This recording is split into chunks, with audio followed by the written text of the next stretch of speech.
So FRQ3 asks us first to calculate the initial energy of the system, and is a rod. So we'll be focusing for here, since we're using potential energy to calculate its energy, we'll be focusing just on the center of mass here. So we have that PE equals mgh, and if we break that down, mg, our height, since we're looking at from the middle of the rod here, the height would be here, so we can use half the length of the rod to find the height. So it'll be L/2 sine theta will give us the height of the center of mass of the rod. So mass is given to us in the equation as in the problem as 4 kilograms. Gravity is 9.8 meters per second squared, and then the length of the rod is 2 meters over 2 times sine theta of the rod initially is 60 degrees, so sine 60, and that will give us, if we plug into calculator, we'll get 33.948 newtons. And then part B asks us what is the angular acceleration of the rod the instant that is released. So when the rod is released, we'll look at it like this. The force acting on it is the force of gravity here, but when we're looking at torque, or when it's like a rotational or a pivot, we have to look at for a force that is perpendicular to the pivot. So the force acting perpendicular to pivot in this case would be FGY.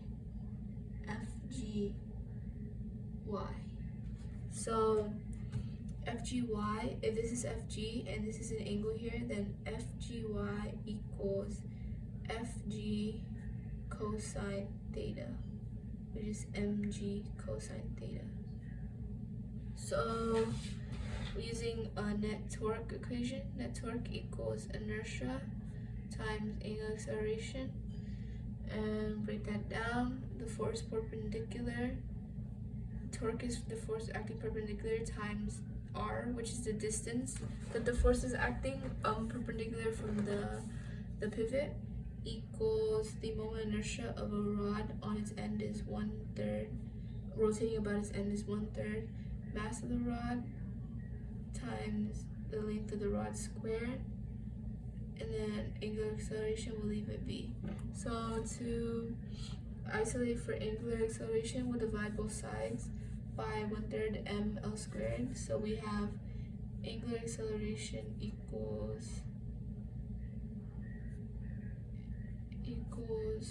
force perpendicular times distance from pivot over 1/3 mass of the rod times the rod's length squared. So plugging in all we know, we see we identified the force perpendicular as mg cosine theta. The distance r from the pivot of the rod is L/2, because we see the force acts on the center of mass, so L/2. And then all this is over 1/3. Mass of the rod is 4 kilograms, and then L is 2 meters. We'll square that. We can go ahead and plug in, if L is 2/2, that's just 1, so we can get rid of that. So angular acceleration, plug all of this into a calculator. Oh, I plugged in the mass here, but since the masses can cancel out, we'll just get rid of those. And plugging in G is, I'll plug it back. So G is 9.8 meters per second squared. Cosine the theta is 60 degrees over 1/3 times 2 meters squared. Plug all of that into a calculator, we'll get the angular acceleration at that instant is 3.675 radians per second squared. So for part C, now it's asking us when the rod is released, as it rotates, does its net torque stay constant, increase, or decrease? So we see that its net torque, we broke it down to be the force perpendicular times the distance r from the pivot, and r is always constant as L/2, so we're only looking at this force perpendicular here, and we know that force perpendicular is mg cosine theta. So as the rod falls, the variable that's changing is theta, and as theta decreases, cosine theta increases. So as that rod is falling, and theta is decreasing, then the force perpendicular will increase because cosine theta increases as theta decreases. So that means that if the force perpendicular increases, and that is contributing the torque, then net torque will also increase.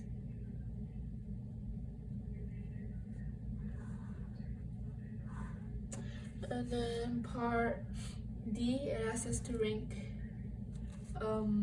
angular acceleration of different points on the rod. So there's a point A, a point B, and a point A, a point B, and a point C. So since angular acceleration of point A will be equal to angular acceleration of point B will be equal to angular acceleration of point C, this is because if we looked at a formula, like a common equation here, angular velocity final squared minus angular velocity initial squared equals to angular acceleration times the change in the angular displacement, then we'll see that angular acceleration is this here.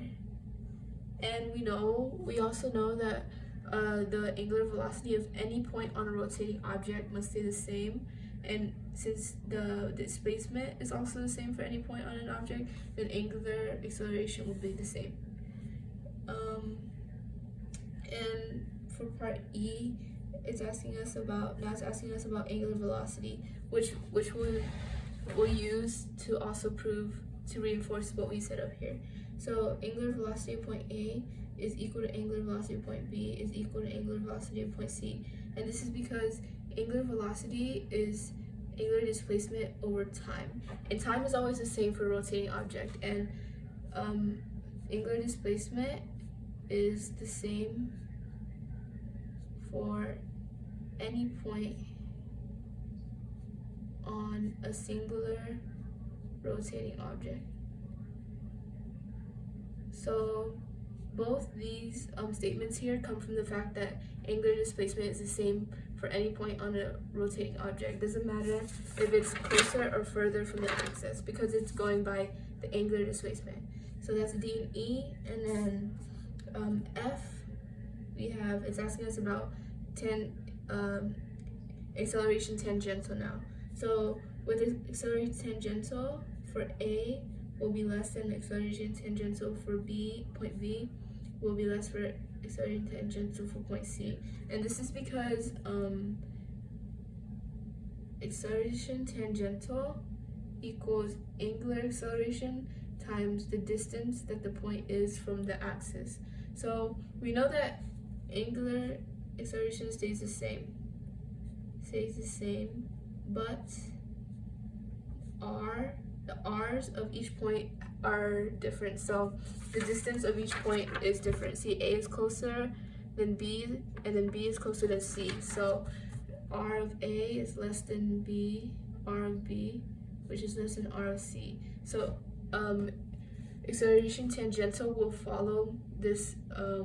So acceleration tangential follows accordingly because it is based on the distance. Acceleration tangential is based on the distance and the angular acceleration. Since angular acceleration stays the same, but the distance changes, then angular tangential for each point will be different according to the distance.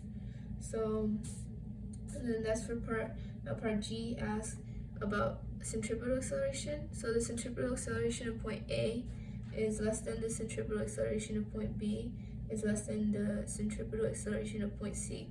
And this is because centripetal acceleration is known, it can be written as linear velocity squared over r, which is the distance that the point is from the rotation or the axis of rotation of the pivot. So if we also know that v equals wr, angular velocity times the distance, then and we plug that in, we'll see that AC equals w squared r squared over r. You cross out one of the r's, you get w squared over r. And we know that angular velocity stays the same as we already said earlier, but it's this r that makes the centripetal acceleration different.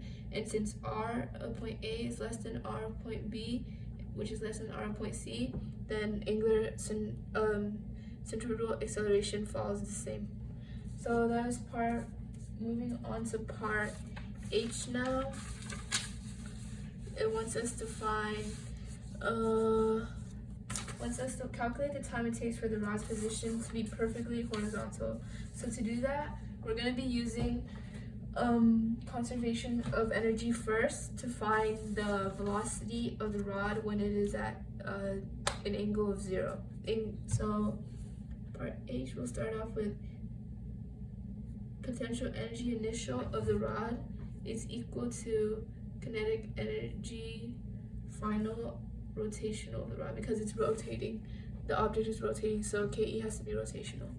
And if we're breaking that down, we'll have PE initial equals 1/2 moment of inertia of the rod times angular velocity final squared. And we're solving for angular velocity, so we'll divide both sides by 1/2 inertia r. So breaking down, we have PE initial over 1/2, and the inertia of the rod is, we already know, is 1/3 mass of the rod times length of the rod squared, and that gives us angular velocity final of the rod squared, and we'll square root that. To get angular velocity. So plugging in what we know, PE initial we found in part A of the rod to be 33.948 newtons. That's when the rod is at the angle of 60 degrees, over 1/2 times 1/3. Mass of the rod is 4 kilograms. Length of the rod is 2 meters squared. So we have, and we'll square root all of that. Angular velocity final is equal to 3.568 radians per second. And that is the angular velocity of the rod at theta equals 0 degrees, because we use the conservation of energy and we use potential energy. So when it falls horizontal here, there's no more h, that is we found the angular velocity there. So using that knowledge, we can find the average acceleration, and we have to find average acceleration because acceleration of this rod constantly changes, because every time it changes its angle, the acceleration changes bit by bit. So we just have to use average acceleration, and that's going to be an average angular acceleration. So we'll move on to a common formula. Angular velocity final squared minus angular velocity initial squared equals 2 alpha change in theta. So we're isolating for alpha, so we'll divide both sides by 2, change in theta. So angular acceleration equals wf squared minus wi squared over 2 change in theta. And plugging in what we know here, we just found w final. So w final is 3.568 radians per second squared, and then w initial is, we know to be 0 because the rod isn't moving initially, so we can just cross it out of the equation and leave it out. And then 2 times the displacement the displacement, the angular displacement. But the thing is, we found the velocity in radians, so we know the displacement is 60 degrees because it's falling from 60 to 0, but we have to find that in radians. So 60 degrees to radians is 60 times pi over 180, pi over 180 equals 1.047 radians. So plugging that in, we have 1.047 radians is the displacement. We have the angular acceleration equals 3.568 squared divided by 2 times 1.047. That gives us 6.079 radians per second squared. And that is the average acceleration from 60 degrees to 0 degrees. And we're using that to find time. So another equation we have is the change in theta equals 1/2 alpha t squared plus w initial t. And we know w initial is 0. We can go ahead and cross that out. And we're solving for time, right? So we'll divide both sides by 1/2 alpha. So t squared equals change in theta over 1/2 alpha. Get the square root of that. And we'll get t equals, so plugging that in, we have the change in theta we found earlier already was 1.047 radians. That's over 1/2. Our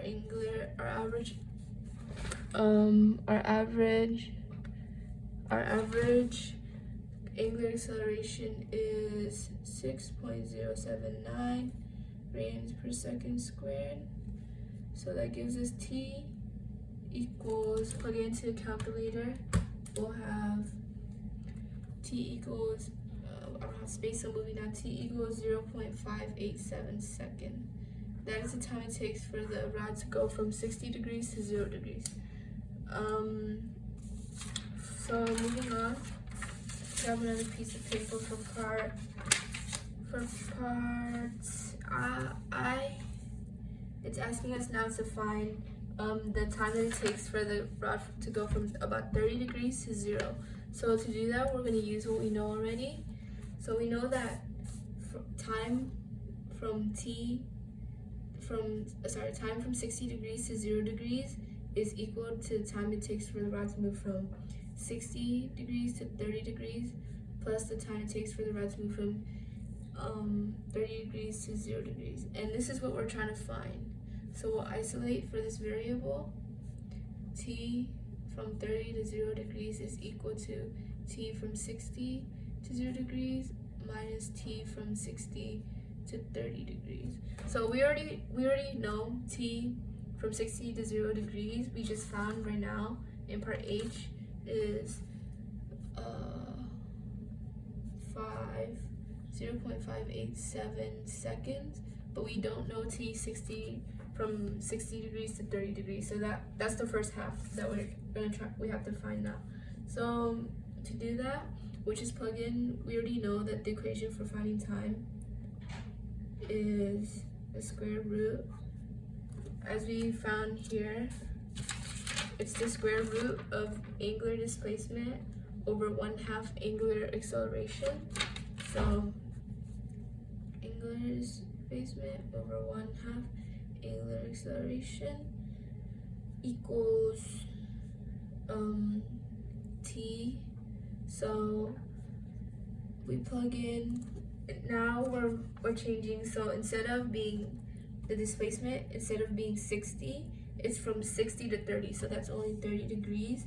And if we multiply that by pi over 180 to get radians, we get that 30 degrees is 0.523 radians. So plugging that in, we have 0.523 radians over 1/2. Our angular acceleration stays the same at 6.079 radians over second squared. so the new time we have is 0.415 seconds, and that is the time it takes for the rod to travel the first half from 60 degrees to 30 degrees. So plugging that into here, we can use that to find the time it takes to travel the second half, because we have total time. So from 30 degrees to 0 degrees, we have 0.587 minus 0.415. We end up with 0.172 seconds. Okay, so for part J now, it's asking us to calculate the total change in angular momentum of the rod. So we know that change in angular momentum is equal to moment of the inertia of the rod times the W final minus moment of inertia times W initial. So breaking that down, we know that the moment of inertia is 1/3 ml squared.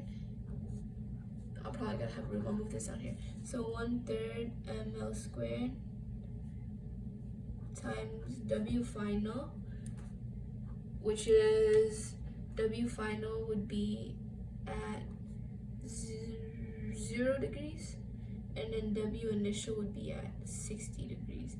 So we already know W final at 0 degrees because we just found it in for an earlier part of the problem. So we know that W final is somewhere here. It was in the first part of the problem. We found it to be 3.568 radians per second. I'm trying to find the part where I had it.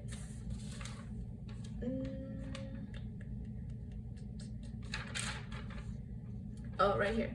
When we were finding, we were trying to find angular acceleration average, we had to find the velocity at 0 degrees. We found it to be 3.568 radians per second. So minus, again, the moment of inertia of the rod is 1/3 ml squared. And then the velocity initial is 0 because the rod wasn't moving to begin with. So we can go ahead and cross all that out.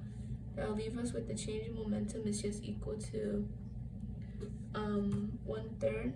Mass of the rod is 4 kilograms. Length of the rod is 2 meters squared times 3.568 radians per second. Plug that into a calculator. We'll get that the change in angular momentum is 19.029 kilograms meters squared per second.